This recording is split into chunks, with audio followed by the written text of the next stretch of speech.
The final build, the 10th build going over. Tanker Soul. This build we built season 4 or something like that, and it was to build the ultimate tank for hardcore.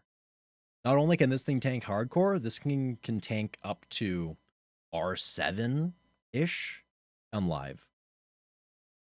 It can tank raids easily. You are very like it's disgusting. Let's get into it. So we took the build that we made many seasons ago and updated it. And what it has for its strength is while it's a tank, it can be leveled as favored soul, and then you LR to get all your tank stuff, all your tank feats, everything. You can level up to end game as favored soul. You'll start to slow down, especially at the end of heroics / into epics, but it can be done. So you can be self-sustainable to get to end game and then start working on your end game gear or play it in end game as a caster and then swap over when you have everything completely done. A-okay, completely doable. It'd be a little bit more tanky, which helps balance out having a little bit less damage from being a pure caster. When you do swap, and even before that, you'll have huge party-wide and self buffs and healing for yourself and everybody around you. That by being majority favored soul, it's what you get. Once you do get to end game and swap to tank, you tanky raids completely fine. Your health pool and defenses are literally out of this world, some of the highest you can get, especially for a first life, especially for hardcore. Once you do get to end game and you switch to tank, your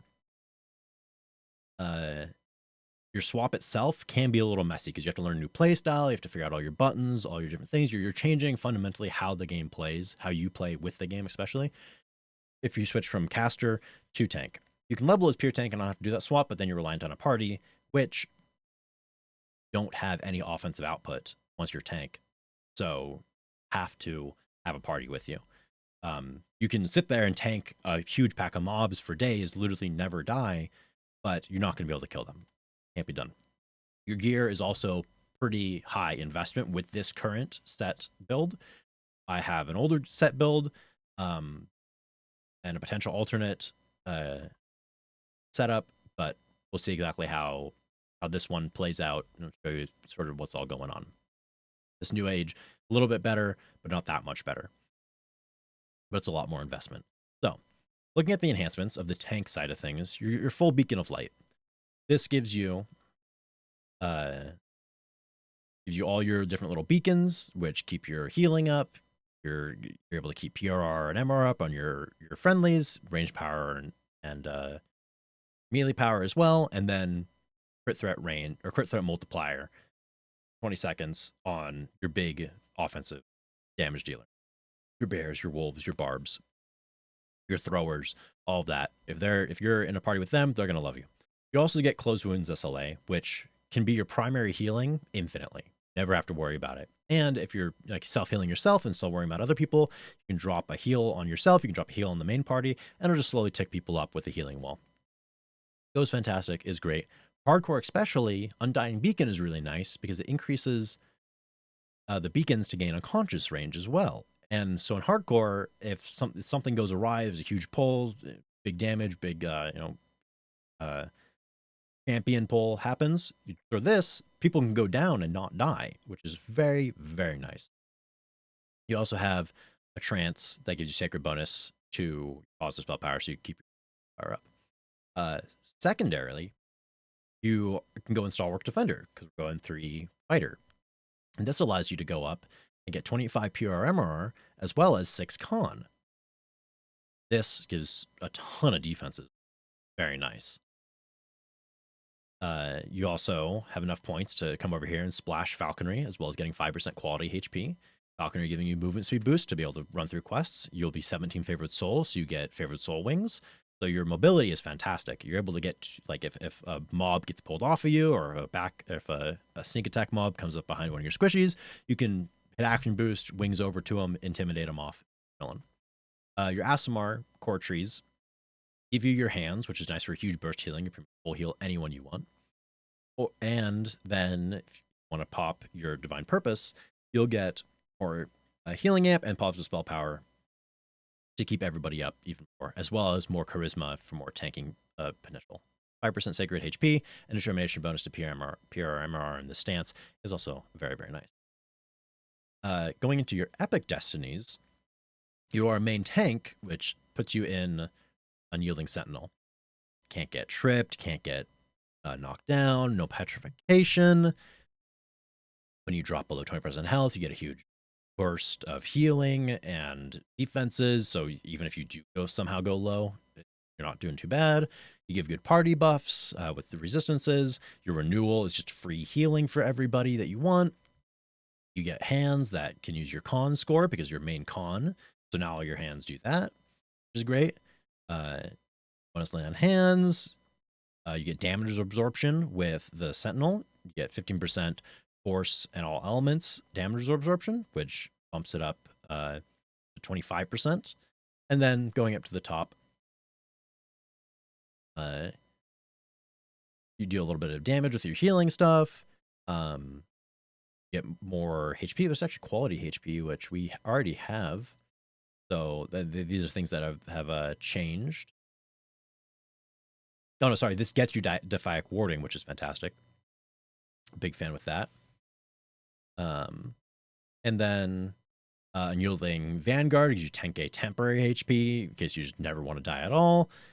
25% increased HP or insight bonus to maximum HP. This is same with your mantle. It's all great. So in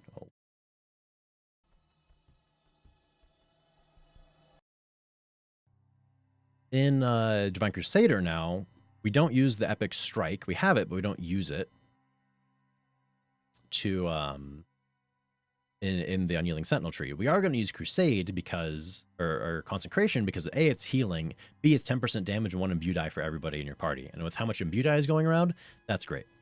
You also get bonus PR MRR, and you're using a shield, so you get always shield spelled in case it gets dispelled or anything like that.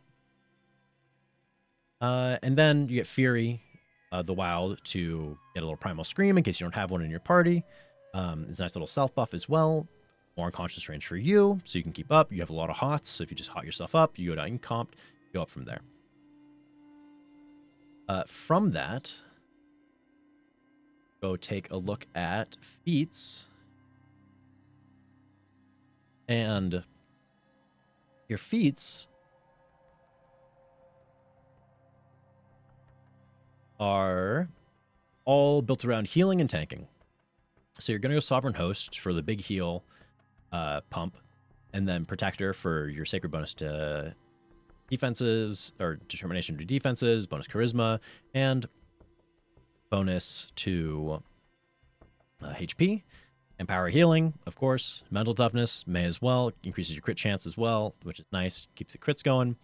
Quicken. Improve mental toughness. You get your shield mastery feats. More defenses.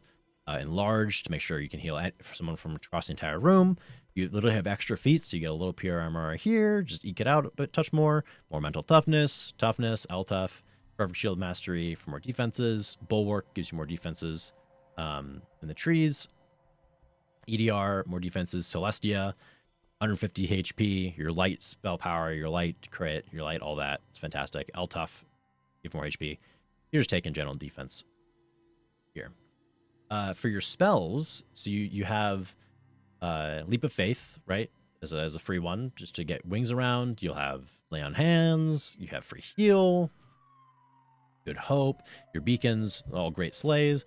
And then your normal spells. Death Ward, you have all your mass crits, your normal heal.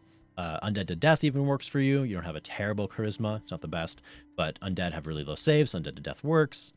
Falm is nice. Destruction, same thing. You can destruct some mobs. Stalwart Pact is nice for your friends. So when they get chunked down to half, they get a little bonus to their temp HP.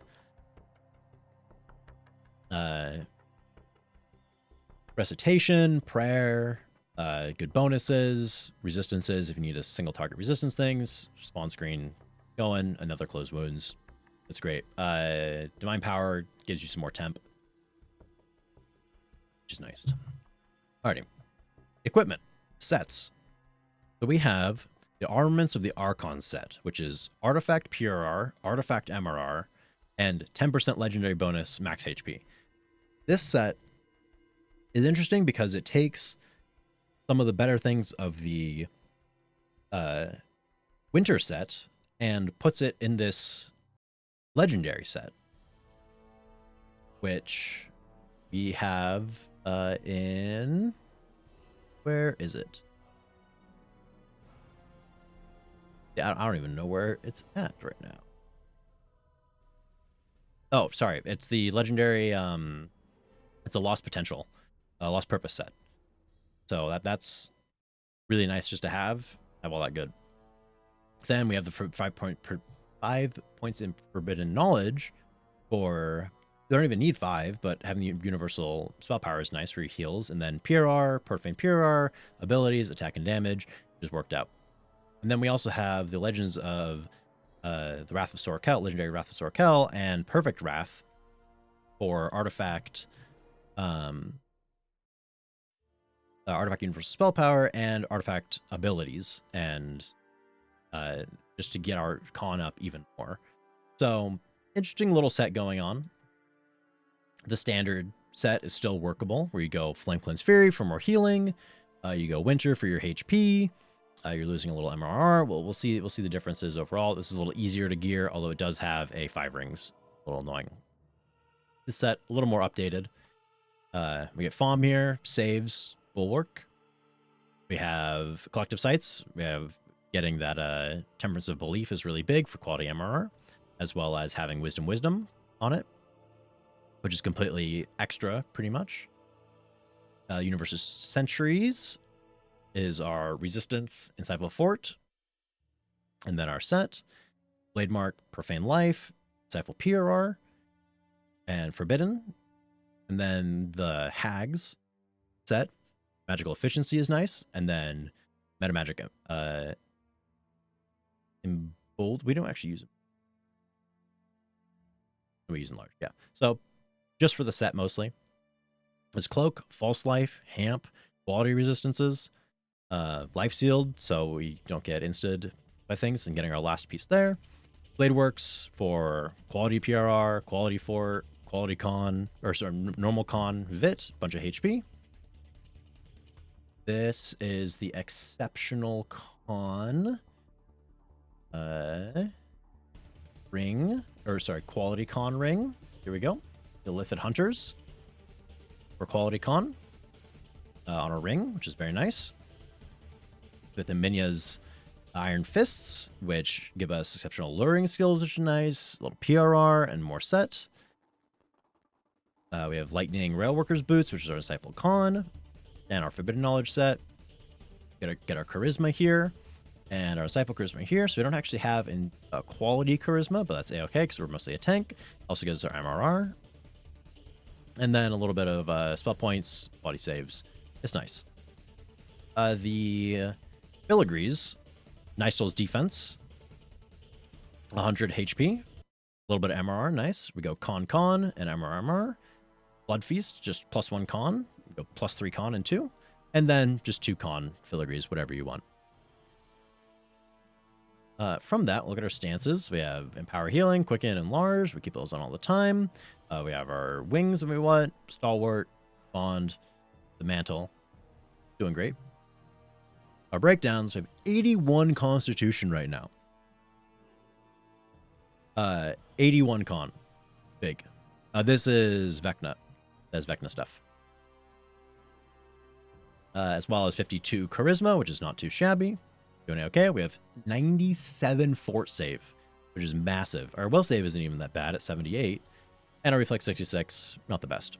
But we have 4,000 HP. And combine that with over 300 PRR and 150 MRR, we are taking no damage. And when we do, we're chilling. RC is 160, which I don't think matters at all. I don't really pay attention to AC. It's not really built for AC. We have 363 fort, so we can take fort reductions and be chilling. We have 182 Hamp on ourselves. We can heal ourselves to Reaper easily. And, yeah. Our Magical Breakdown, our positive spell power is 661, which is not shabby at all, with a 39 crit chance and a 40 multiplier. Doing great, can heal for days. The other version of this, which is the more standard version, has us at 75 con, right? So we dropped 5 con. We have a little bit lower fort because of that. Go down, a little bit lower HP, a little bit lower defenses overall, lower fort. But our healing crit chance is a little higher, and that's pretty much the only thing. So in my opinion, the New Age one is a little better. You're getting a little bit more of everything overall. A little more defenses. It just pushes you even more. You didn't need the extra healing from the Flame Cleansed. But its gearing is a little harder. And so you have the two versions, which this is all Feywild and Sharn gear with the legendary 5 rings. Well, which is a little annoying to farm, but doable. And that's the tank build. It's disgusting. You can tank anything you want. Tank the world.